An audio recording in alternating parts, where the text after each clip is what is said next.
Ils pensaient que la mer les protégerait. La ville de La Rochelle, fière et puissante, un bastion huguenot sur la côte atlantique, croyait que ses murs et ses ports étaient invincibles. Mais en 1527, le roi de France avait un plan qui allait changer le destin de cette ville et celui de la France elle-même. Imaginez-vous marcher dans les rues pavées de La Rochelle, le vent de l'Atlantique frappant vos joues, les cloches des églises réformées résonnant au loin. Les habitants vivent dans l'ombre d'un roi qui, derrière son trône à Paris, rêve de centraliser le pouvoir, d'unifier le royaume sous sa main. Pour eux, La Rochelle n'est pas qu'une ville. C'est un symbole de liberté, de foi et d'indépendance.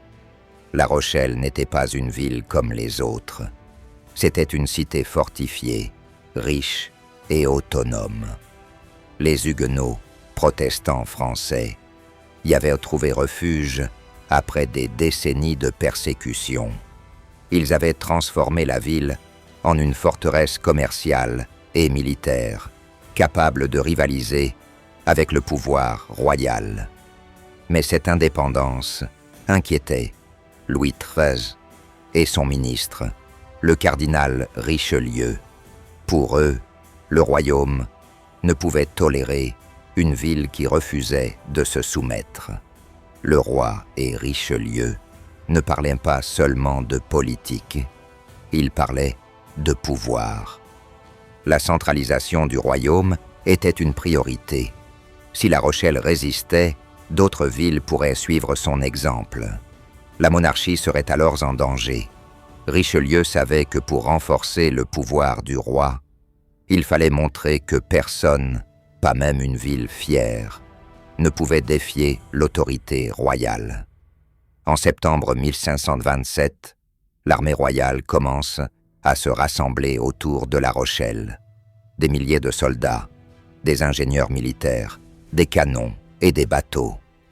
La ville se prépare à un siège qui pourrait durer des mois. À l'intérieur des murs, les habitants s'organisent. On fortifie les portes, on stocke la nourriture, on prépare les armes. Le conseil de la ville débat. Fallait-il résister ou négocier? La décision est prise. La Rochelle résistera. Les premières semaines du siège sont silencieuses mais tendues. Les habitants observent depuis les remparts les mouvements de l'armée royale. Les canons sont pointés vers la ville. Mais les bombardements ne commencent pas encore.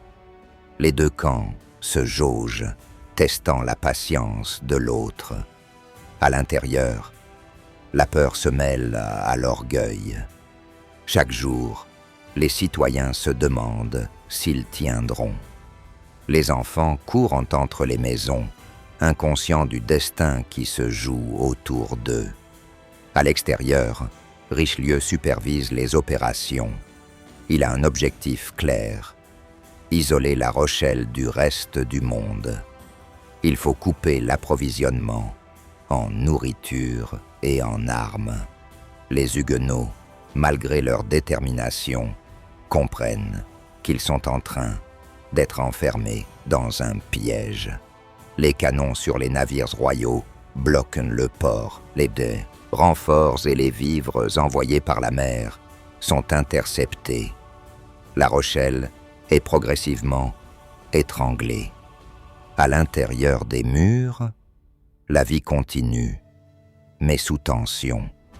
Les habitants se parlant à voix basse. « Nous tiendrons encore quelques semaines », dit un commerçant en regardant ses réserves. « Nous ne pouvons pas abandonner », répond un membre du conseil municipal. Les jeunes hommes se préparent à défendre les remparts. Chaque fenêtre devient un poste d'observation. Chaque maison, un potentiel abri. La peur est omniprésente, mais la détermination est plus forte.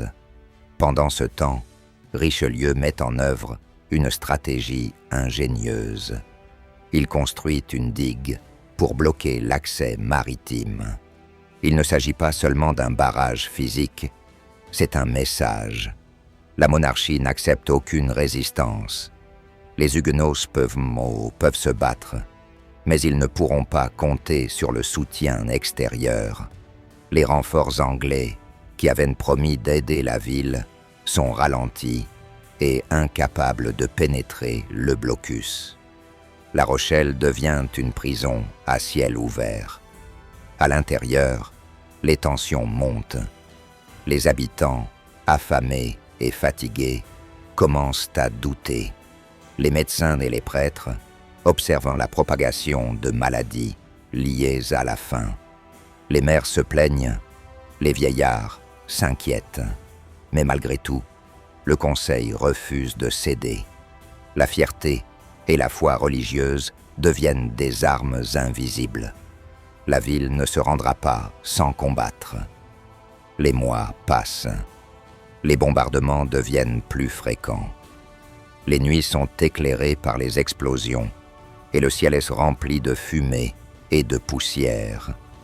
La Rochelle, autrefois symbole de liberté et de prospérité, est maintenant une ville assiégée, affamée et malade. Chaque canon qui tonne rappelle aux habitants qu'ils sont encerclés, que la mer et la terre sont désormais sous le contrôle royal. Dans cette atmosphère tendue, des histoires individuelles émergent. Un jeune soldat huguenot se rappelle les leçons de son père. Nous devons protéger notre foi, coûte que coûte. Une femme cache des enfants sous les planches de sa maison pour les protéger des bombardements. Un prêtre protestant tente de calmer la peur par la prière, rappelant à chacun que leur combat est aussi spirituel que militaire. Ces histoires montrent l'humanité au cœur de la guerre. Mais La Rochelle ne lutte pas seulement pour elle-même. Elle lutte pour un symbole, celui de la liberté religieuse en France. Les Huguenots savent que si la ville tombe, le message envoyé à toutes les autres communautés protestantes sera clair. La monarchie ne tolérera aucun défi. La Rochelle devient ainsi un test, un miroir de la tension entre pouvoir central et autonomie locale, entre foi et politique, entre espoir et désespoir. Richelieu, de son côté, observe patiemment. Il sait que l'assaut direct serait coûteux. La famine, le blocus, les maladies, ce sont ses alliés les plus efficaces. L'histoire se joue lentement, mais avec une précision terrible. Chaque jour qui passe rapproche La Rochelle de la reddition. Chaque canonnade, chaque ration coupée, chaque bateau intercepté devient une pièce dans un plan bien plus vaste. Montrer que le roi de France est au-dessus de tout. Alors que l'hiver approche, la situation à l'intérieur devient critique. Les habitants mangent ce qui reste, rationnent la nourriture au maximum et cherchent de nouvelles manières de survivre. La ville est silencieuse la nuit, interrompue seulement par les sons des canons et le vent froid venant de l'Atlantique. Les souvenirs d'une ville prospère, de marchés animés et de fêtes religieuses semblent appartenir à un autre monde. La tension est palpable et l'histoire commence à montrer comment un port peut devenir un champ de bataille pour la liberté et pour le pouvoir. La Rochelle, cette ville rebelle, est sur le point de changer non seulement son destin, mais aussi celui du royaume de France. Les jours deviennent des semaines, et les semaines des mois. À l'intérieur de La Rochelle, la faim commence à ronger les esprits autant que les corps. Les habitants comparant leurs réserves à celles des rats qui courent dans les ruelles, cherchant ce qui peut encore être mangé. Les familles se rassemblent autour de maigres repas, chuchotant des prières, essayant de ne pas céder à la panique. La peur devient une compagne constante, mais la fierté reste intacte. Un soir, sur les remparts, un jeune soldat huguenot observe les lumières des navires royaux qui encerclent le port. Il pense à son frère, parti combattre dans une autre ville. « Si seulement nous pouvions recevoir un renfort », murmure-t-il, sachant que l'espoir est fragile. Pourtant, chaque soldat continue de patrouiller, chaque citoyen continue de défendre sa maison. La Rochelle est toujours vivante, malgré l'épreuve. Richelieu, à Paris, suit les rapports avec une patience glaciale. Pour lui, la ville n'est pas seulement un problème militaire, c'est une leçon de pouvoir. Il sait que la famine et la maladie feront ce que les armes seules ne pourraient pas. Il pense aux autres villes protestantes, à ceux qui pourraient n'être tentés de défier l'autorité royale. La chute de La Rochelle doit être un message. Le roi est au-dessus de tous. À l'intérieur, le moral fluctue. Certains habitants parlent d'abandonner, de chercher une négociation, mais les chefs militaires et religieux rappellent à tous ce qu'ils défendent. Notre foi, notre liberté, notre honneur. Si nous cédons maintenant, tout sera perdu. Ces mots résonnent dans les maisons et sur les remparts. Même ceux qui sont au bord du désespoir trouvent une force inattendue dans la solidarité et la conviction. Les maladies se répandent rapidement. La malnutrition affaiblit les corps et les esprits. Les médecins improvisent avec ce qu'ils ont, mélangeant herbes et remèdes simples, essayant de soulager la douleur. Les prières deviennent plus longues, les sermons plus passionnés. La Rochelle n'est plus seulement une ville fortifiée, c'est un organisme vivant, luttant pour sa survie. À l'extérieur, la digue construite par Richelieu bloque toujours l'accès maritime. Les tentatives de briser le blocus échouent. Les bateaux anglais, pourtant proches, ne peuvent pas approcher. Le blocus est parfait. Richelieu observe la mer, chaque vague reflétant son plan implacable. La Rochelle est isolée, et chaque jour d'isolement rapproche la ville de la reddition. Mais la résistance n'est pas qu'une question de stratégie militaire. À l'intérieur des murs, la culture, la foi et l'identité huguenote deviennent des armes invisibles. Les habitants se racontent des histoires anciennes, chantent des psaumes et se rappellent les moments de gloire de leur ville. Chaque chant, chaque récit renforce le moral et rappelle pourquoi ils se battent.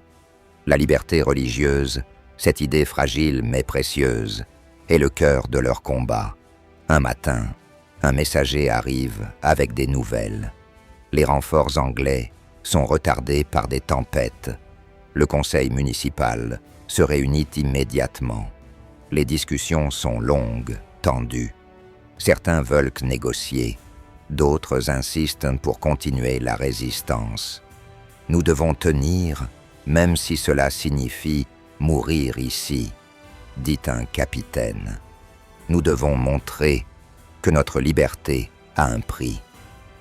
Les mots résonnent, mais derrière eux, chacun sent l'ombre de la famine qui s'étend sur la ville.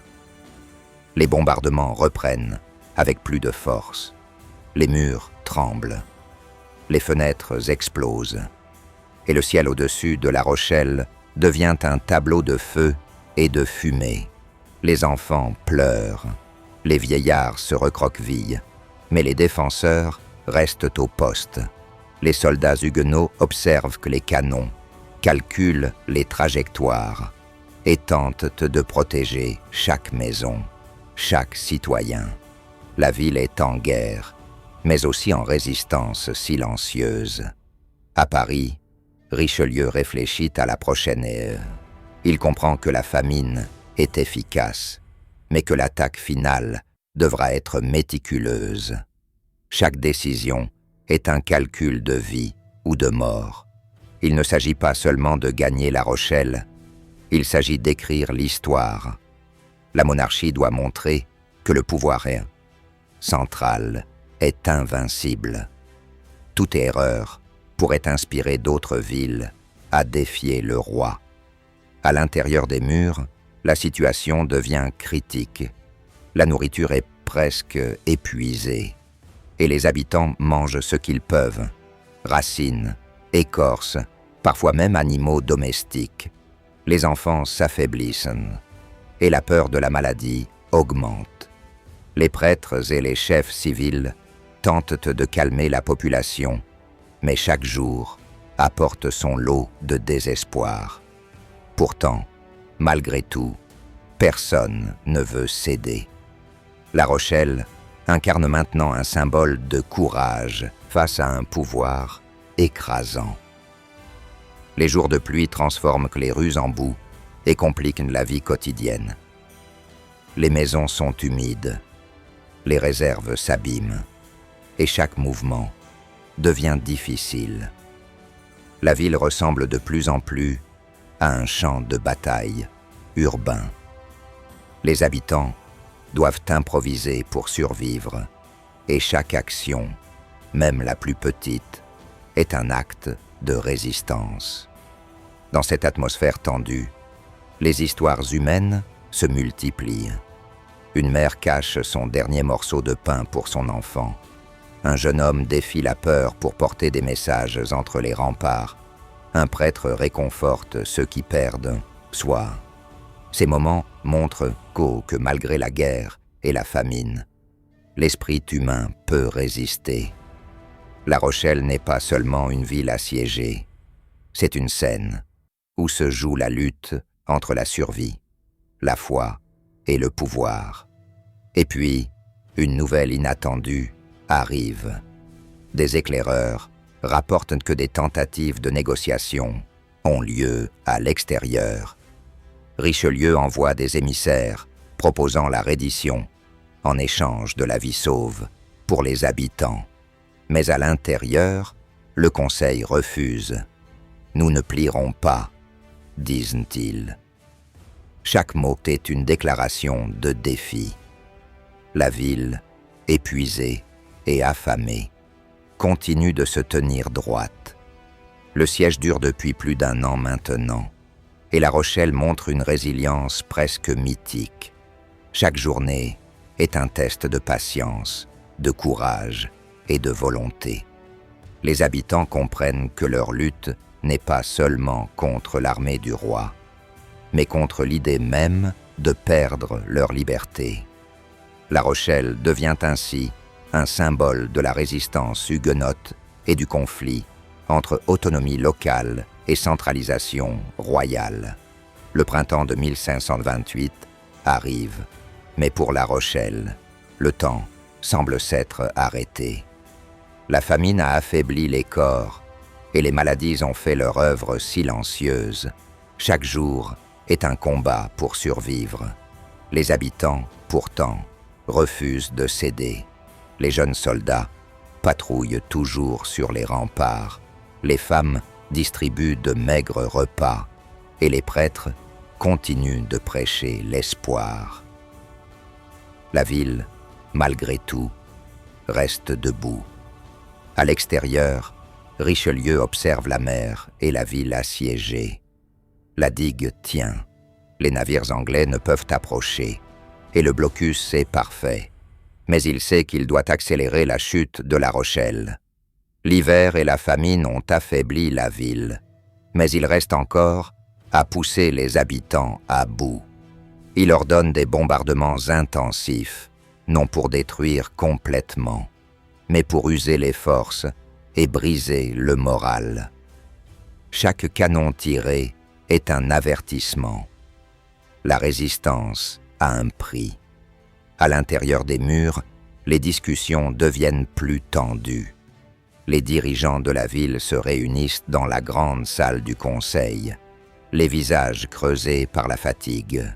Nous avons tenu si longtemps, mais jusqu'à quand? Demande un conseiller. Jusqu'au bout, jusqu'à notre dernier souffle, répond un capitaine. La détermination est là, mais la peur est palpable. Les habitants savent qu'ils sont au bord du précipice. Les enfants s'affaiblissent.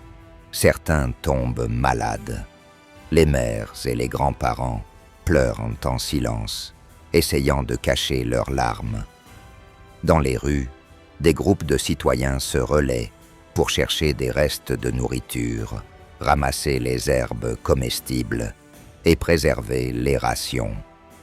Chaque geste est un acte de survie, chaque sourire un défi face à l'adversité. La Rochelle est une ville en souffrance, mais aussi en résistance héroïque. Un matin, un émissaire anglais tente de passer le blocus pour aider la ville. Mais Richelieu a prévu chaque détail. Le navire est intercepté avant d'atteindre le port. À l'intérieur, l'espoir des habitants vacille. « Nous sommes seuls », murmure un vieux marchand. Mais malgré tout, ils continuent à se battre, car céder serait perdre tout ce qui fait leur identité. Les bombardements deviennent de plus en plus violents. Les murs tremblent. Certaines parties des fortifications s'effondrent et la ville entière semble sur le point de craquer.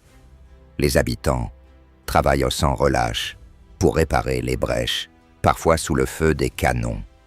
Les soldats huguenots, épuisés, continuent de défendre chaque pierre, chaque maison, comme si la ville elle-même était vivante et respirait au rythme de leur courage.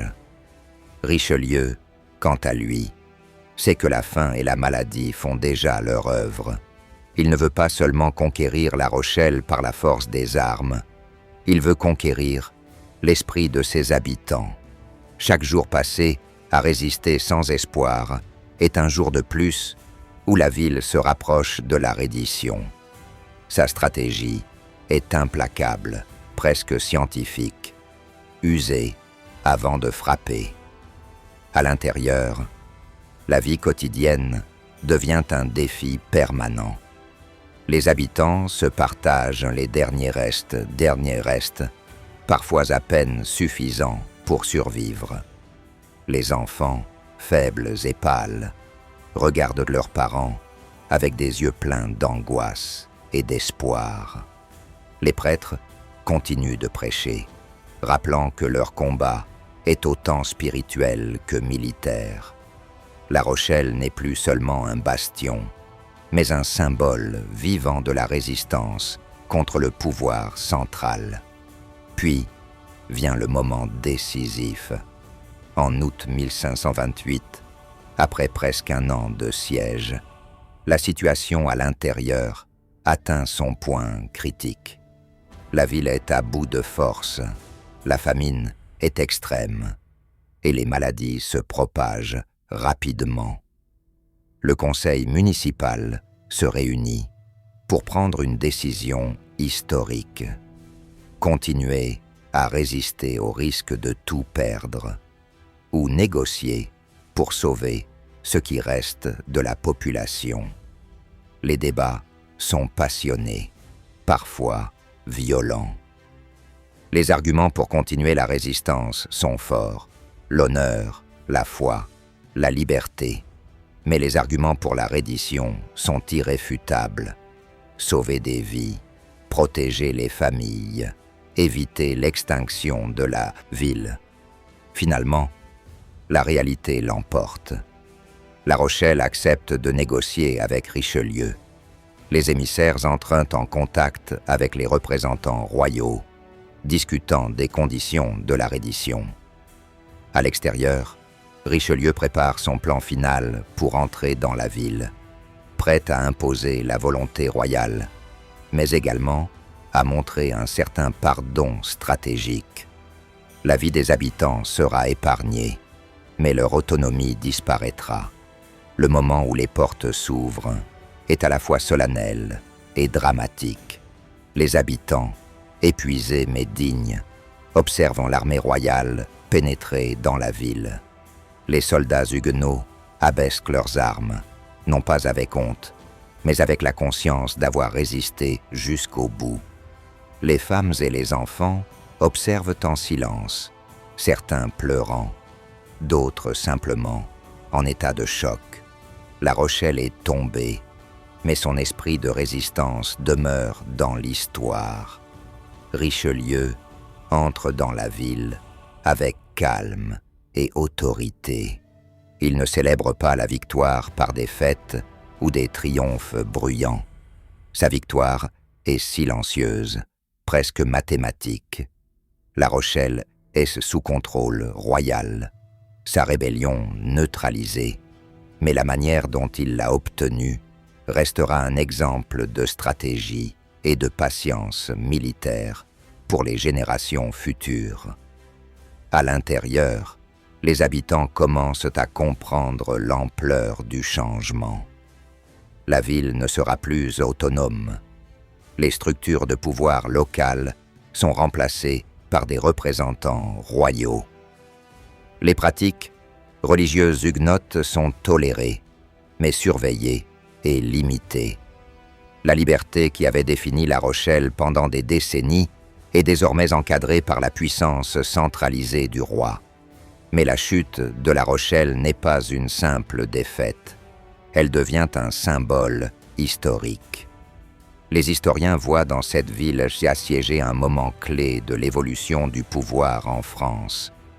La centralisation royale, renforcée par cette victoire, permet à Louis XIII et Richelieu de consolider l'autorité du trône, réduisant la capacité des villes et des communautés à contester le pouvoir. La Rochelle devient ainsi le miroir d'un royaume en transformation, où le pouvoir central prime sur les identités locales et religieuses, et pourtant, dans le cœur des habitants, dans les récits, transmis de génération en génération, la mémoire de la résistance perdure.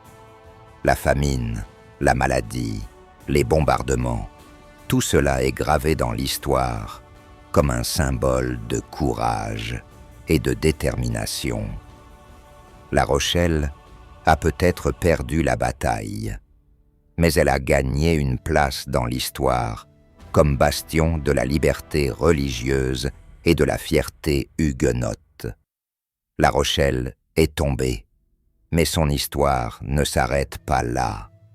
Les rues calmes, les maisons abîmées, les canons silencieux, tout rappelle. Le prix payé pour la résistance, la ville, autrefois fière et libre, est désormais sous contrôle royal. Mais dans les cœurs des habitants, la mémoire de ce qu'ils ont défendu reste vivante. Chaque pierre des remparts semble murmurer leur courage. Chaque écho de cloche rappelle les psaumes chantés dans l'adversité. Pour la monarchie, la victoire est immense. Louis XIII et Richelieu ont montré que le roi est au-dessus de toute contestation, que l'autorité centrale prévaut sur l'autonomie locale.